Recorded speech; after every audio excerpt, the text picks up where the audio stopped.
초보 유튜버로 열심히 영상 찍어서 올리고 댓글 파도 타기를 하면서 구독자 100명을 모은 뒤에 어느 정도 성장을 하다 보면 꼭 보이는 것들이 바로 악플입니다. 채널이 조금씩 노출되면 무조건이라고 할 정도로 악플이 보이는데요. 특히 특정 채널들, 예를 들면 여성이 운영하는 채널이거나 엄청 대중적인 소재를 다루는 채널 같은 것들, 이런 데 자주 달립니다. 우리 같은 초보 유튜버들은 채널 컨텐츠만 만들려고 했지 악플이 달리는 건 대부분 예상하지 못합니다. 저희 유튜브 훈련소에도 이 악플을 어떻게 해야 될지 물어보시는 분들도 많고요. 보통 신경 쓰지 말라고 마는데 그게 쉽게 되는 사람도 있고 악플을 보자마자 손이 떨리시는 분들도 있습니다. 채널이 알려지면 무조건 달리는 악플, 막을 수는 없지만 대응하는 방법은 분명히 있습니다. 오늘은 악플에 시달리기 전에 미리 먼저 대처하는 방법을 알아보고 어떻게 하면 최대한 악플이 달리지 않을지에 대해서도 알아보겠습니다. 그럼 유튜브 연서 출발합니다.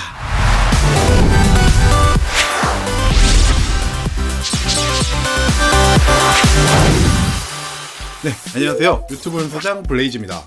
일단 악플이라는 걸 먼저 정의를 해볼게요. 악플은 영상의 내용보다는 글을 읽는 사람의 기분을 나쁘게 하기 위한 목적의 댓글을 말합니다. 보통 초보 유튜브 채널, 그러니까 구독자 1000명이 안 되는 채널에는 사실 악플이 잘 안 달리는데요. 어느 정도 조회수가 나온 영상이면 하나 두 개씩 달리는 경우도 꽤 있죠. 여러 채널을 보다 보면 이렇게 뜬금없는 악플이 달리는 경우가 있는데 거의 70-80%는 초등학생 아니면 중학생입니다. 장난삼아 가는 거죠. 그 중에도 가끔 보면 뭔가 본인 혼자만의 생각과 취향을 강요하면서 집요하게 구석구석 상대방이 기분 나빠할 만한 단어만 골라서 정성스럽게 쓰는 사람도 있습니다. 참고로 우리 유튜브 훈련소 채널에도 달려있는 이 댓글인데요. 누가 썼는지는 굳이 알려드리진 않겠습니다만 이런 식이죠. 뭐 이 사람은 시간과 돈을 더 먹으려고 길게 만들었다는데 이건 뭐 중간 광고도 없는 6분짜리 영상. 초보 유튜버분들은 잘 아시겠지만 댓글 하나하나가 정말 소중하죠. 보통 댓글은 사람들이 많이 써주지도 않는데 갑자기 이렇게 악플이 달리면 정말 힘이 빠집니다. 화도 나기도 하고 같이 싸우고 싶기도 하죠. 하지만 그렇게 해서는 안 됩니다. 이런 악플에 대처하는 자세는 크게 방법적인 접근과 멘탈적인 접근 두 가지가 있습니다. 1. 방법적인 접근. 일단 악플을 다는 사람이 굳이 왜 이렇게 소규모 채널까지 와서 본인 시간 들여서 왜 쓰는지를 아는 것이 중요합니다. 좋은 댓글들만 가득한 댓글창에서 갑자기 악플이 달리는 이유는 딱 하나입니다. 유튜버를 기분 나쁘게 하는 목적이죠. 이 사람들의 특징은 잘 만든 채널 또는 멋져 보이는 유튜버들의 기분을 나쁘게 해서 본인의 영향력을 과시하려고 하는 겁니다. 그리고 반응을 하는 걸 보고 내가 이 사람의 감정을 컨트롤할 수 있다는 우월감을 느끼는 거죠. 이건 여러 연구에서도 알려져 있습니다. 그렇다면 이런 악플이 달렸을 때 어떻게 하는 것이 좋을까요?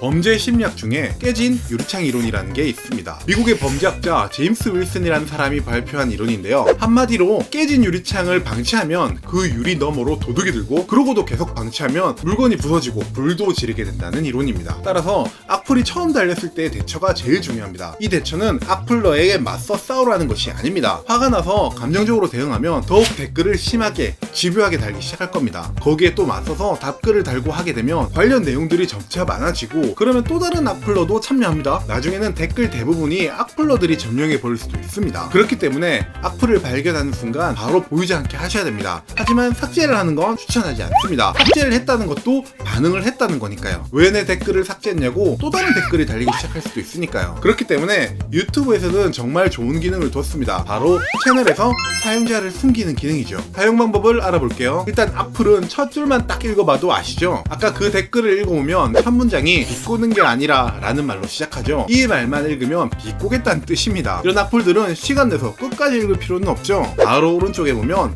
점 3개가 있습니다. 클릭 후에 삭제를 누르는 게 아니라 채널에서 사용자 숨기기, 이걸 누릅니다. 이렇게 되면 이 댓글은 이걸 작성한 사람만 볼 수 있습니다. 유튜버 본인도 유튜브를 시청하러 온 구독자, 시청자 모두 이 댓글이 안 보이게 됩니다. 악플러는 이 댓글에 반응해주기를 원해서 길고 집요하게 기분 나쁜 단어들만 골라서 썼겠지만 실제로는 유튜버 본인도 읽지 않고 아무도 읽지 않고 아무에게도 보이지 않습니다. 만약 반응이 없어서 또다시 댓글을 달아도 그 뒤로는 전부 자동으로 숨겨지기 때문에 본인만의 세상에서 허공에 댓글을 달게 되는 거죠. 따라서 우리 초보 유튜버 분들은 악플을 발견했을 때 가급적이면 끝까지 읽어보지 말고 바로 사용자를 숨겨버리면 됩니다. 어차피 이 사람은 내 채널이 마음에 안 드는 사람이니까요. 채널에도 차라리 없는 게 좋습니다. 영상도 무조건 보다가 말 거니까요. 깨진 유리창 효과처럼 악플은 절대로 방치하면 안 됩니다. 대응하거나 삭제하면 더 안 되고요. 발견하면 바로 차단. 아시겠죠? 그 다음은 멘탈적인 방법을 알아보겠습니다. 2. 멘탈적인 접근.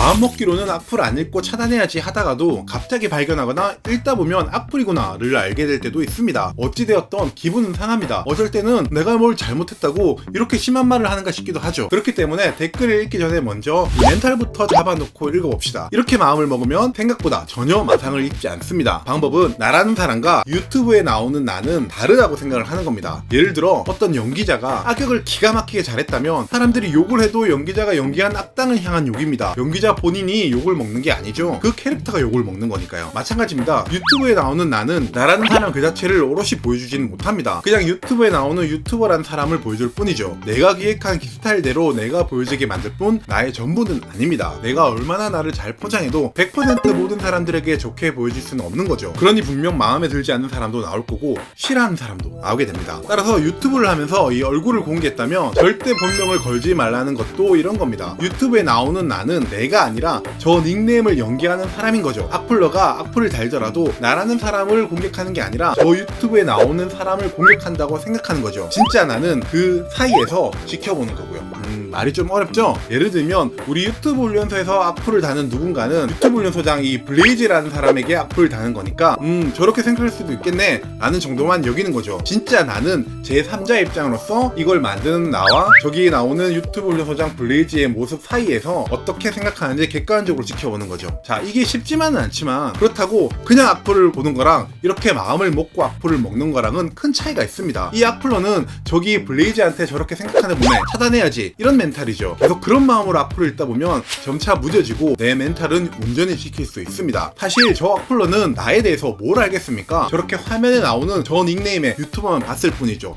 You are watching YouTube Training Center now. 정리해보겠습니다. 채널을 운영하다 보면 꼭 악플이 아닌 비판의 댓글을 볼 때도 있습니다. 비난과 비판의 차이는 글을 읽는 본인이 기분이 상했는지 아닌지가 판단의 잣대가 될 수 있습니다. 뭐 주관적이긴 하지만요. 하지만 만약 스스로가 잘못한 부분이 있거나 문제를 일으킬 수 있는 부분을 했다면 그걸 댓글로 알게 된 상황에서는 곧바로 사과를 하는 것이 좋습니다. 괜한 변명이나 거짓말, 댓글 삭제 같은 것들이 일을 더 크게 만들 수 있기 때문입니다. 하지만 우리 초보 유튜버들은 뭘 그렇게 문제될 만한 영상을 만드는 건 사실 거의 없죠. 일이 커지거나 문제가 된다는 건 그만큼 대형 유튜버 정도 됐을 때 일어나는 일이니까요. 그것보다 오히려 작은 부분에서 이상한 사고방식으로 악플을 집요하게 다는 사람들이 더 많습니다. 일단 먼저 멘탈을 잘 잡으시고 댓글을 관리하고 악플인 것 같으면 차단을 하시면 됩니다. 어차피 좋은 댓글들 사이에서 혼자 그런 눈살을 찌푸리는 글을 쓰는 사람은 적어도 내 채널을 좋아하는 시청자는 아닐 거기 때문입니다. 앞으로도 여러분의 유튜브 운영에서 마주치는 여러가지 현실적인 문제에 대해서도 좋은 정보를 가져오도록 하겠습니다. 영상이 도움이 되셨다면 구독, 좋아요, 알림 설정도 부탁드립니다. 여러분들은 모두 잘하고 있습니다. 파이팅!